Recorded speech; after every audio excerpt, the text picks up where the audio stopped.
여러분 안녕하십니까. 대법원의 시계가 굉장히 빨리 돌고 있는 것 같습니다. 대법관들이 입장 정리에 들어갔다고 합니다. 곧 선고가 임박했다 이렇게 볼 수가 있겠죠. 5월 12일 전에 아마 선고가 예상이 되는데 5월 9일로 보고 있는 분도 많이 있습니다. 그쯤에서 선고가 나오겠다. 그래서 대통령 출마 선고하기 전에 결국은 이쪽에서 대법원에서 선고하지 않겠나, 그렇게 출마 선언하기 전에 그렇게 아마 결정이 된다고 지금 많이들 생각하고 있는 것 같습니다. 서종옥 TV의 어떤 단독 취재인데요. 대법관들이 입장을 지금 정리해서 두 번 심의를 했으니까 크게 서로 간에 비슷비슷하게 나오면 6대6이나 뭐 이렇게 나오면 모르겠지만, 그냥 한쪽으로 많이 치우쳐 버리면 세 가지 경우수가 있지 않습니까?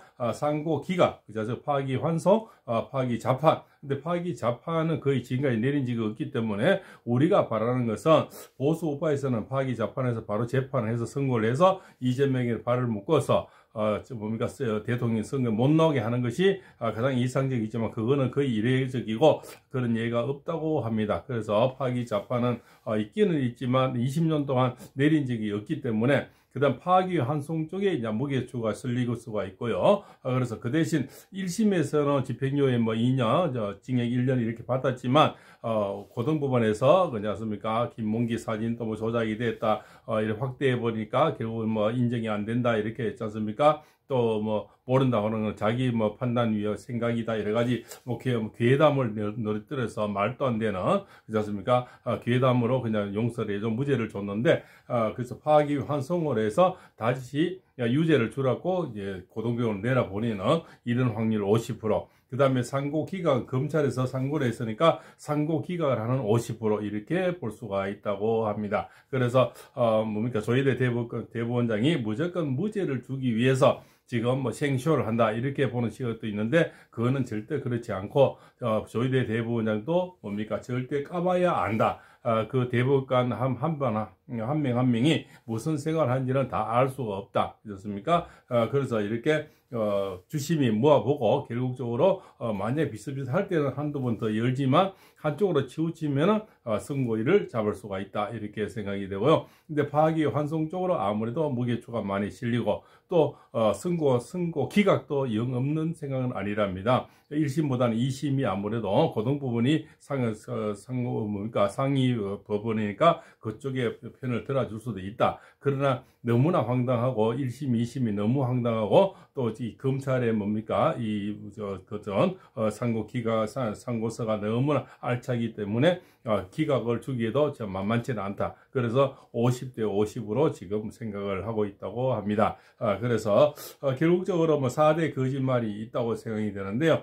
이재명이는 이제 만약에 내가 대권을 잡아 대통령이 될 때는 정치 보복을 안 하겠다는 첫 번째 거짓말, 처녀가 시집 안 가겠다는 거짓말, 노인이 빨리 저 세상 가고 싶다는 게 거짓말, 장사꾼이 손해보고 판단은 또 거짓말, 이렇게 하죠. 그런데 이재명이가 대통령이 되면은 내란, 이 계엄에 대해서 진상 규명을 하겠다는 거죠. 진상 규명은 용서하고 보복 안 하는데 왜 합니까? 결국적으로 보복하기 위한 수단이 이제 말이 좋아 진상 규명이 있죠. 그래서 문재인은 적폐청산이 돼서 1000명 정도 조사를 하고 220명 정도 감옥에 보냈죠. 그래서 진상 규명이라는 것은 결국 정치 보복을 하겠다 이런 얘기가 되겠죠. 우리 당에서는 또 윤희숙이가 여의도 연구원장이라며요.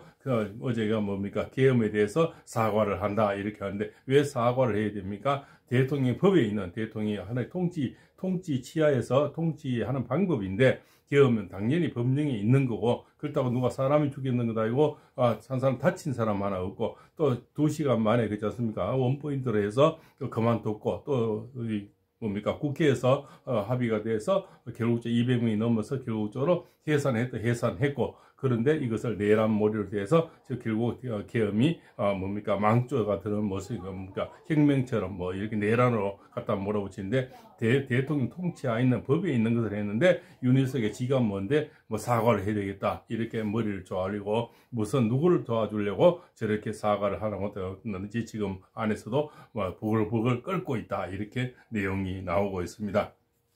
지금 전체 우리 보수 우파 중에서는 지금 한덕수 총리가 1등으로 나오고요. 그 다음에 또 김무수 장관이 2등, 그 다음 3등하고 4등 비슷한데요. 결국 이제 홍준표 시장하고 한뚜껑이 이제 그렇게 3, 4위로 이렇게 지금 다투고 있는 것 같습니다. 한덕수 총리나 또 김무수 장관, 홍준표 시장 같은 경우는 다들 뭐 큰 리스크가 없는 그런 사람들이죠. 정리를 해봤습니다. 첫 번째, 사법 리스크가 없죠. 이재명은 사법 리스크가 너무나 많죠. 아직까지 11개 재판이 더 남았죠. 이 공직선거법 이거 무죄 받는다 하더라도 많은 재판이 남아있다는 거죠. 두 번째, 여자 문제, 스캔들, 추문 이런 거 전혀 없죠. 또 3번, 좌파 색깔이 전혀 없는 전형적인 보수 우파 이런 사람들이다 이렇게 볼 수가 있고요. 네 번째, 자식 문제나 도덕성 문제가 전혀 없는 그런 분들이고, 다섯 번째, 말 바꾸기나 심한 욕한 적 전혀 없죠. 이재명이가 저렇게 정치 보복 안 하겠다 뭐 이런 거 말만 하면 다 거짓말인데 누가 그 말을 믿겠나 이 말이죠. 그래서 입 벌구라 그러지, 입만 벌리면 구라라 그러지 않습니까? 여섯 번째, 국방의 의무 문제 전혀 없죠. 그래서 한덕수 총리는 내 병장 군번까지 되면서 그런 얘기를 했고요. 그 다음 재산 형성 문제 전혀 없는 정치인들, 그죠? 너무 청렴한 정치인들로 세 분 다 깨끗하다는 거죠. 여덟 번째, 큰 계파들이 없는 그런 공통점이 있죠. 문파라든가 개딸이라든가 뭐 이런 어떤 그런 계파가 없는 또 이런 것도 굉장히 유리한 점이 아닌가 그렇게 또 생각이 되죠. 그리고 지금 한덕수 총리 같은 경우는 미국 통일과 트럼프 맞짱, 그렇죠. 지금 관세 협상이 잘 돼서 아마 워싱턴에서 트럼프가 큰 선물을 주고 있는 것 같습니다. 그래서 굉장히 협상이 지금 원활하게 잘 이루어졌다고 얘기가 나오고 있고요. 윤석열 대통령이 장기 총리로 오랫동안 그지 않습니까? 두 번의 총리를 했죠. 그래서 저쪽에서도 뭡니까 저 총리를 이쪽에서 총리나 유례없는 그런 역사를 가진 분이고, 세 번째, 전라도에 엄청난 표를 갖고 올 수 있다는, 그래서 지금 야당 쪽에서 엄청난 씹어제끼고 지금 뭡니까 한덕수 총리를 지금 딜을 하고 있다. 이제 여러 가지로 디스를 하고 있는 거죠. 그래서 흠집 잡으려고 지금 길이길이 날뛰고 있는 거는 한덕수 총리가 그만큼 무섭다는 반명이 되겠죠. 그래서 많이 짖는 개는 무섭지가 않다고요. 많이 짖을 때는 다 한덕수 총리가 무섭기 때문에 많이 짖는 것이 아닐까 이렇게 생각이 됩니다. 네 번째, 국민화합의 돌파구의 신의 한 수다. 한덕수 총리가 여러 가지 어떤 그 국민화합으로 좌우를 다 합할 수 있는 그런 포지션에서 많은 인지도가 있기 때문에 더불어민주당에서 지금 경기를 하고 그렇지 않습니까? 계속 싣고 있다 이렇게 볼 수가 있죠. 나이가 많은 것이 결점도 되지만 세 분 다 유리한 점도 있다. 그만큼 지금 어려운 난국에 난세일 때는 또 나이가 연륜이 있는 분들이 많은 것을 포용할 수가 있다. 한덕수 총리, 그렇지 않습니까? 그 다음에 김문수 장관, 홍준표 시장 전부 두 살 차이 정도 이렇게 되는데요. 그 연륜에서 나오는 어떤 따뜻함이라든가 포용, 이것은 시대가 또 필요하지 않나. 지금 너무 어린 사람보다는 어떤 나이보다 중증한 무게가 있는 사람이 오히려 대한민국을 화합을 시킬 수 있다는 따뜻함이라든가 안정감을 저는 많이 줄 수 있다. 이렇게 또 생각이 되고 있습니다. 그래서 여러 가지 세 분이 결국으로 올라가서 아름다운 딜이 되겠다. 결국적으로 아름다운 단일화가 분명히 이루어져서 꼭 이재명을 이겼으면 하는 마음 간절합니다. 그래서 지금 대법관들이 정리를 하고 있는데요. 아마 그래서 여기서 결국적으로 선고를 내리는데 파기 자파는 아무래도 확률이 떨어지고 파기환송이나 그저 기각 쪽에 지금 50대 50쪽으로 보고 있는 것이 맞다. 그리고 이 유죄를 주기 위해서 살생부를 주기 위해서 저희들 대법원장이 서두른다. 이거는 말도 안 맞고 또 그렇지 않습니까? 또 유죄를 주기 위해서 또 그렇게 서두르다. 이것도 말이 안 맞다고 서정 변호사님이 얘기를 하고 있습니다. 결국적으로 이 대선에 있던 이 문제를 가지고 다음 대선까지 가져갈 수는 없다. 그래서 어떤 식으로든 빨리 결정을 내려줘야만이 이렇게 양분된 시끄러운 우리나라를 어느 정도 안정을 시킬 수가 있고, 그래서 이 해답을 일단 선거의 답을 무죄든 유죄든 빨리 줘야 되는 것이 조희대 대법원장의 어떤 생각이라고 이렇게 얘기를 하고 있습니다. 팔봉서입니다.